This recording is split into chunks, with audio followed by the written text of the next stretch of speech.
Alrighty, we're back on the 425 project that I picked up the other day. So what I did is I went ahead and I ordered new aluminum valve covers with gaskets. I ordered a home maintenance kit. I ordered a hydraulic oil filter for it. I ordered a new side panel for right here. Got those parts in yesterday, so now I'm just kind of starting to clean this thing up. As you can see, I got the fender pan off, the footrest off, and I've already gone ahead and replaced one of the aluminum valve covers, and I did, I guess you could say I lashed the valves. I adjusted the valve lash. So I have this side unbolted already, so we're going to go ahead and take that off, adjust the valve lash on it, place the new aluminum valve cover on, and then what I'm going to do is I'm going to fire it back up, get the engine warm again, and get ready to change the engine oil and everything. Along with cleaning this thing, hot water and degreaser took majority of the oil off that this thing had on it, and you can kind of see it here a little bit, and this partially because I have the bolts off, but there was a pretty substantial oil leak right here from the seal, so I anticipate we'll see the seal shot. When I was power wash, or I guess after I got home and everything, and obviously you guys can see there's a substantial leak somewhere midway on the mower. Actually, you know what? Let me get a light, and you guys should be able to see it. Hang. All right. So what I did is I took that die kit in my previous video, and I dumped maybe 1/4 ounce down into the transaxle here, and I let the thing run for maybe 2 minutes or so. And I'm not sure if you'll see this, but yeah, you should be able to see that. So that blue is indicating, I guess this is the UV light, but you guys can see there that like a whitish type coloration, I guess. Anyway, there's dye coming out of here, so that tells me that there's that dye is mixed in with the hydraulic oil, so I know the top seal of the power steering valve is leaking, and it's pretty much just pouring right out of there, so I know that is what's leaking.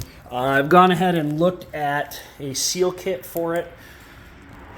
It's about $90.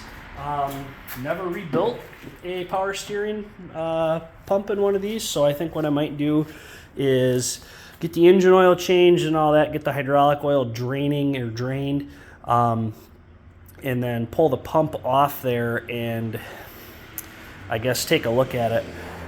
You can find used ones on eBay. They're about the same price as a seal kit. So I don't know. I'm torn what I want to do. Do I take this one apart, attempt to put a seal kit in it, hopefully not ruin it. I don't know. It can't be that hard. I don't know. Or, see if the Deere dealer just down the road for me has any interest in doing that as well.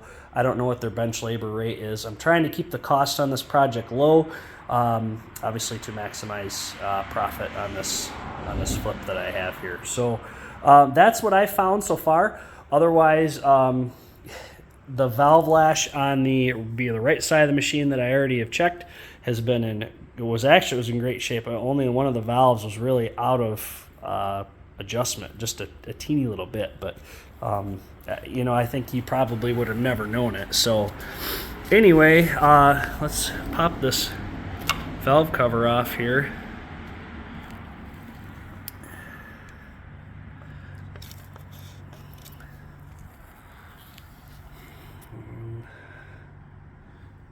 I guess you can kind of see, like right there, the seal is pretty much flat So I don't know, you know, maybe these were replaced before. I don't know. You know, but I would have to imagine that over time these seals would just go, because all it is really, it's like a rubber O-ring type seal, if you will. So, but let's check. Actually, I'm going to wipe this oil out of here in a minute so I don't get all over the rest of everything else. I'm going to wipe this oil out of here and then get these valves loose on the cam, and then we'll adjust them. So stand by. All right, so here you can see how flat that is. That's where it was leaking, so it would be, I guess, you know, if it's on the tractor, it's oriented like this. So then we're going to be looking over here, and you can see how, I guess I don't know how well it's going to focus, but anyway, you can kind of see how it's that seal is raised above the plastic a little bit, and then how this is just flat right here. So really that's what happens with these plastic valve covers here. These will either warp or that seal will just compress to pretty much nothing, as you can see, and then you get your oil leak. So let me find my feeler gauge here. Grab my 10 or my .01. Oops, you know what? I never even got these off the cam lobe yet. Hang on a second. All right, so got this rear one off the cam lobe there, and you can see how it moves. So that means that there's no, I guess, pressure on this. It's not on the lobe. This one here is tight yet, so there's the cam lobe is pushing this lifter on the back, and that's what's compressing that. So it's, I'm not sure if it's on, you know, compression or exhaust or intake or what, you know, whatever it's on. But anyway, 0.010,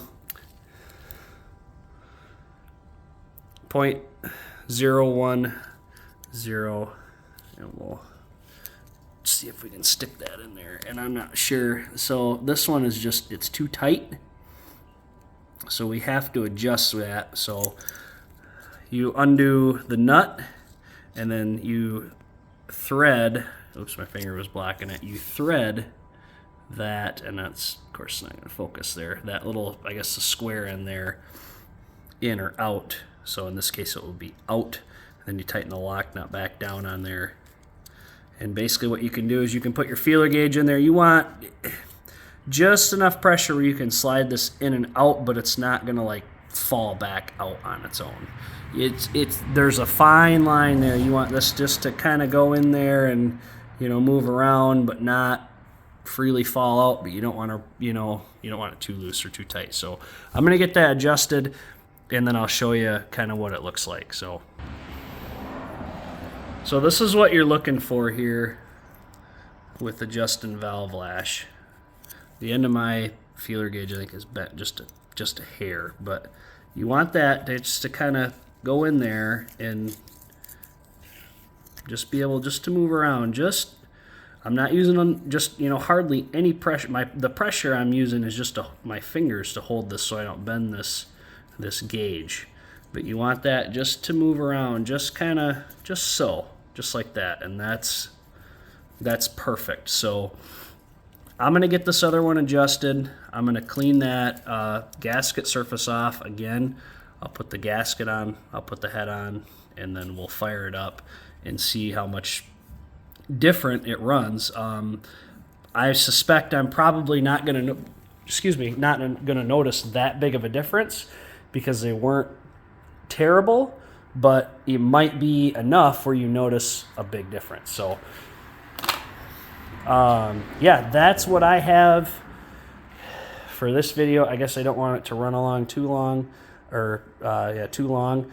But yeah, I'm gonna get that done. Talk to the Deere dealer about power steering valve.